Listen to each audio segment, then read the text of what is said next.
আসসালামু আলাইকুম। আমন্ত্রণ জানাচ্ছি জাগো টিভিতে। আপনাদের সাথে আছি আমি মমতাজ শাহিন রুম্পা। শুরুতেই জানিয়ে দিব আপডেটগুলো। রাতে হিজবুল্লাহর ক্ষেপণাস্ত্র বৃষ্টিতে ভয়াবহ জাহান্নামের আগুনে পুড়ছে ইসরায়েল, লোমহর্ষক ভিডিও প্রকাশ। যুদ্ধ বন্ধের গ্যারান্টার হিসেবে রাশিয়া, চীন ও তুরস্ককে চায় হামাস, যা বলছে যুক্তরাষ্ট্র, ইসরায়েল। যুক্তরাষ্ট্রের সাথে পেট্রো ট্রলার চুক্তির অবসান সৌদি আরবের, ডলারের কবর রচনা করল যুবরাজ সালমান। উত্তরপ্রদেশে ঈদের নামাজ ও কুরবানি নিয়ে উগ্র হিন্দুত্ববাদী যোগীর কড়া নির্দেশনা। রাশিয়ার সম্পদ ডাকাতি করে ইউক্রেনকে দেবে G7, পশ্চিমাদের চোর বললেন পুতিন, দিলেন শাস্তির হুঁশিয়ারি। ইসরায়েলের সাথে সম্পর্কিত আরো 3টি জাহাজে হামলা ইয়েমেনের। শুনছিলেন শিরোনাম, এবারে বিস্তারিত। রাতে হিজবুল্লাহর ক্ষেপণাস্ত্র বৃষ্টিতে ভয়াবহ জাহান্নামের আগুনে পুড়ছে ইসরায়েল, এমনই লোমহর্ষক ভিডিও ঘুরপাক খাচ্ছে সোশ্যাল মিডিয়ায়। ইরান সমর্থিত লেবাননের শক্তিশালী সশস্ত্র গোষ্ঠী হিজবুল্লাহর ক্ষেপণাস্ত্র হামলায় ইসরায়েলের উত্তরাঞ্চলের বার-আম এবং ইয়ারুনের বিভিন্ন জায়গায় ভয়াবহ আগুন লেগেছে। শুক্রবার রাতে ইসরায়েলের ফায়ার সার্ভিসের স্থানীয় কর্মকর্তা জানিয়েছেন, ঘটনাস্থলে কাজ করছে ফায়ার সার্ভিসের 4টি দল। আগুন অন্যান্য এলাকায় ছড়িয়ে যাওয়ার সম্ভাবনা নেই বলে জানিয়েছে তারা। আরো জানায়, ইসরায়েলের বিভিন্ন জায়গায় নতুন করে ক্ষেপণাস্ত্র হামলা চালায় হিজবুল্লাহ। তাদের এসব হামলায় আগুনের সূত্রপাত হয়, যা বিভিন্ন জায়গায় ছড়িয়ে পড়ে। এর আগে ইসরায়েলকে লক্ষ্য করে বুধবার সকালে প্রায় 200-র বেশি রকেট ছোড়ে লেবাননের শক্তিশালী সশস্ত্র গোষ্ঠী হিজবুল্লাহ। সংবাদ মাধ্যম টাইমস অফ ইসরায়েলের প্রতিবেদনে বলা হয়েছে, গত 8 মাস ধরে চলা এই যুদ্ধে এটি ইসরায়েলকে লক্ষ্য করে হিজবুল্লাহর চালানো অন্যতম বড় রকেট হামলা ছিল। ফিলিস্তিনি প্রতিরোধ আন্দোলন হামাস যুদ্ধবিরতির শর্ত হিসেবে চুক্তির প্রথম সপ্তাহে ইসরায়েলি বাহিনীর প্রত্যাহার এবং চুক্তির গ্যারান্টার বা নিশ্চয়তা দাতা হিসেবে রাশিয়া, চীন এবং তুরস্ক হিসেবে চেয়েছে। মার্কিন প্রেসিডেন্ট জো বাইডেন ঘোষিত এবং জাতিসংঘ নিরাপত্তা পরিষদের অনুমোদিত যুদ্ধবিরতি প্রস্তাব নীতিগতভাবে মেনে নিয়েও তাতে কিছু সংশোধনী দিয়েছে। হামাস 3 ধাপ বিশিষ্ট যুদ্ধবিরতির একেবারে প্রথম দিকেই গাজা থেকে ইসরায়েলি সামরিক প্রত্যাহারের জন্য চাপ দিচ্ছে। একই সঙ্গে তারা যুদ্ধস্থায়ীভাবে বন্ধের সুস্পষ্ট ঘোষণা চাচ্ছে। এছাড়া রাশিয়া, চীন ও তুরস্ককে যুদ্ধ বন্ধের গ্যারান্টার হিসেবে চাচ্ছে হামাস। বুধবার ও বৃহস্পতিবার প্রকাশিত বিভিন্ন প্রতিবেদনে এই তথ্য জানা গেছে। গত মাসে বাইডেন প্রশাসন যুদ্ধবিরতির প্রস্তাব পেশ করে হামাসকে তা মেনে নিতে বলেন। তিনি বলেন, এটি ইসরায়েলি প্রস্তাব। এতে 3 ধাপে বাস্তবায়নযোগ্য চুক্তিতে প্রথম ধাপের 6 সপ্তাহ পরেই কেবল ইসরায়েলি পূর্ণ প্রত্যাহার নিয়ে আলোচনা শুরু হবে বলে বলা হয়েছে। ওয়াশিংটন বলেছে, এসব সংশোধনীর কিছু বাস্তবায়নযোগ্য নয়। হামাস মনে করছে, প্রথম ধাপের যুদ্ধবিরতির প্রস্তাবকে কাজে লাগিয়ে বেশ কিছু বন্দীকে মুক্তি করিয়ে নেবে ইসরায়েল। এরপর তারা আবার আরো ভয়াবহভাবে হামলা করবে। তাছাড়া হামলা স্থায়ীভাবে বন্ধ করার কোনো ঘোষণা এখন পর্যন্ত ইসরায়েল দেয়নি, বরং ইসরায়েলের প্রধানমন্ত্রী বেনিয়ামিন নেতানিয়াহু সহ ইসরায়েলি নেতারা প্রকাশ্যে হামাসকে নির্মূল না করা পর্যন্ত যুদ্ধ অব্যাহত রাখার কথা বলছেন। ফলে হামাস বিদ্যমান আকারে থাকা প্রস্তাবটি মেনে নিতে পারছে না। লেবাননের আল আখবার আউটলেটে প্রকাশিত খবর অনুযায়ী হামাস যুদ্ধবিরতির প্রথম 7 দিনের মধ্যে গুরুত্বপূর্ণ সালাহুদ্দিন এবং আল রশিদ মহাসড়ক, নেটজারিতের সেনা স্থাপনা, মিশর গাজা সীমান্ত সংলগ্ন ফিলাডেলফি রুট এবং রাফা ক্রসিং থেকে সকল ইসরায়েলি সৈন্য ও স্থাপনা সরিয়ে নেয়ার দাবি জানিয়েছে। হামাস জানিয়েছে, ইসরায়েল যদি 7 দিনের মধ্যে গাজা থেকে পুরোপুরি প্রত্যাহার না করে তবে তারা বন্দী মুক্তি স্থগিত করবে। হামাসের একটি সূত্র হারেস পত্রিকাকে জানিয়েছে, হামাস এই কারণে প্রথম ধাপে ইসরায়েলি প্রত্যাহার এবং স্থায়ী যুদ্ধবিরতির জন্য চাপ দিচ্ছে, যাতে ইসরায়েল কোনো পর্যায়ে এই দুটি শর্ত থেকে সরে যেতে না পারে এবং পণবন্দীদের মুক্তির পর আবার যুদ্ধ শুরু করতে না পারে। এছাড়া হামাস ইসরায়েলের কারাগারে দীর্ঘদিন ধরে আটক থাকা 100 ফিলিস্তিনির একটি তালিকা দিয়েছে। বন্দী বিনিময়ের আওতায় তাদেরকে মুক্তি দিতেও দাবি জানাচ্ছে হামাস। অন্যদিকে ইসরায়েল 15 বছরের বেশি কারাদণ্ডপ্রাপ্ত কোনো বন্দীকে মুক্তি দিতে চাচ্ছে না। আবার ইসরায়েল ও যুক্তরাষ্ট্র উভয় চুক্তির গ্যারান্টার হিসেবে রাশিয়া, চীন ও তুরস্ককে মেনে নিতে রাজি হচ্ছে না। যুক্তরাষ্ট্রের সাথে পেট্রো ডলার চুক্তির অবসান সৌদি আরবের, ডলারের কবর রচনা করল যুবরাজ সালমান। বিশ্ব ব্যবস্থার জন্য অত্যন্ত তাৎপর্যপূর্ণ পদক্ষেপ হিসেবে যুক্তরাষ্ট্রের সাথে 50 বছরের পেট্রো ডলার চুক্তিটি নবায়ন না করার সিদ্ধান্ত নিয়েছে সৌদি আরব। গত 9 জুন রোববার চুক্তিটির মেয়াদ শেষ হয়ে গেছে। ব্রিক্স নিউজ এক্সে এক পোস্টে লিখেছে, নতুন কোনো সমঝোতা না হওয়ায় যুক্তরাষ্ট্রের সাথে সৌদি আরবের 50 বছরের পুরনো পেট্রো ডলার চুক্তিটি শেষ হয়ে গেছে। এতে আরো বলা হয়, সৌদি আরব এখন থেকে কেবল কেবলমাত্র মার্কিন চীনা আরএমবি, ইউরো, ইয়েন এবং ইউয়ান সহ বিভিন্ন মুদ্রায় তেল বিক্রি করবে। পেট্রোডলার কোনো মুদ্রার নাম নাই। অপরিশোধিত তেল রফতানি মার্কিন ডলারে হয় বলে এর এই নামকরণ হয়েছে।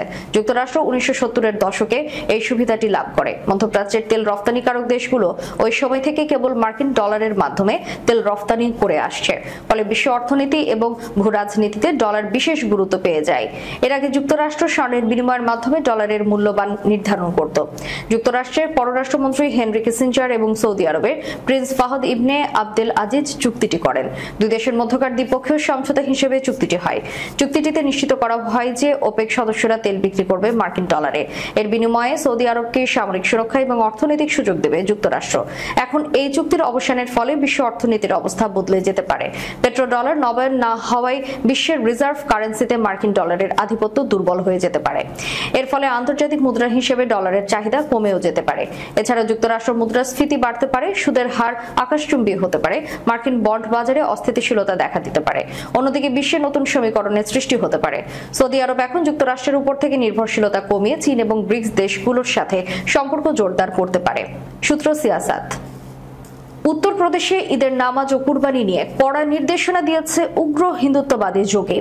আসন্ন ঈদুল আজহা উপলক্ষে মুসলিম নাগরিকদের প্রতি নতুন নির্দেশনা জারি করেছেন ভারতের উত্তরপ্রদেশ রাজ্যের মুখ্যমন্ত্রী যোগী আদিত্যনাথ। এই নির্দেশনায় তিনি রাস্তায় ঈদের নামাজ পড়া নিষিদ্ধ করেছেন। পাশাপাশি অনির্ধারিত স্থানে যেন পশু কোরবানি না করা হয় সেই বিষয়ে সতর্কতা জারি করেছেন। এবিপি আনন্দ সহ ভারতীয় একাধিক গণমাধ্যম জানিয়েছে, গত বৃহস্পতিবার মুখ্যমন্ত্রী যোগী আদিত্যনাথ তার রাজ্যের মুসলিম নাগরিকদের প্রতি নির্দেশনাটি জারি করেন। এতে বলা হয়েছে, প্রচলিত রীতি অনুযায়ী শুধুমাত্র নির্ধারিত স্থানে নামাজ পড়তে হবে, রাস্তা অবরোধ করে নামাজ পড়া যাবে না। পাশাপাশি নিষিদ্ধ কোনো পশুকে কোরবানি দিলে কড়া ব্যবস্থা নেওয়ারও হুঁশিয়ারি দিয়েছেন তিনি। ভারতের 28টি রাজ্যের 20টিতেই গরু জবাই নিষিদ্ধ। এসব রাজ্যের মধ্যে উত্তরপ্রদেশ অন্যতম। মুসলিম নাগরিকদের প্রতি আদিত্যনাথের বক্তব্যের উদ্ধৃতি দেওয়া হয়েছে সংবাদ সংস্থা IANS-এ। এতে বলা হয়েছে, ঈদে কোরবানির স্থান আগে থেকে চিহ্নিত করা উচিত, অন্য জায়গায় কোরবানি করা উচিত নয়। বিতর্কিত বা স্পর্শকাতর স্থানেও কোরবানি করা উচিত নয়। কর্মকর্তাদের নিশ্চিত করা উচিত যেন নিষিদ্ধ পশু কোরবানি না করা হয়। পশু জবাইয়ের পর বর্জ্য নিষ্পত্তির জন্য একটি পদ্ধতিগত কর্মপরিকল্পনা সমস্ত জেলায় চালু করা উচিত। মুসলিম সম্প্রদায়ের ঈদ এবং হিন্দু সম্প্রদায়ের দশেরা উৎসব একদিন আগে পরে হওয়ায় প্রশাসনিক কর্মকর্তা ও পুলিশের প্রতি ধর্মীয় অনুভূতিতে আঘাত করে এমন কোনো অপ্রীতিকর ঘটনা এড়িয়ে চলা এবং প্রতিহত করারও নির্দেশ দিয়েছেন মুখ্যমন্ত্রী। আগামী 16 জুন অনুষ্ঠিত হবে দশেরা উৎসব, আর এর পরের দিনই হবে ঈদুল আজহা।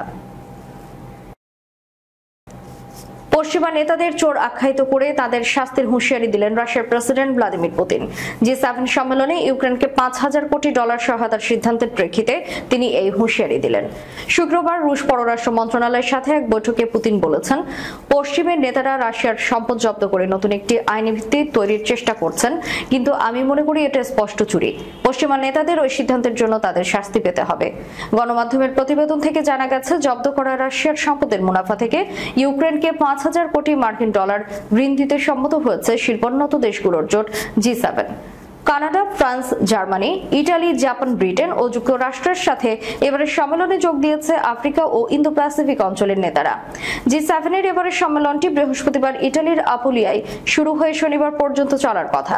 সেখানে মার্কিন প্রেসিডেন্ট জো বাইডেন রাশিয়ার জব্দকৃত সম্পদকে একটি উল্লেখযোগ্য ফলাফল বলে মন্তব্য করেছেন। পুতিনকে উদ্দেশ্য করে বাইডেন বলেছেন, আমরা পিছিয়ে যাচ্ছি না।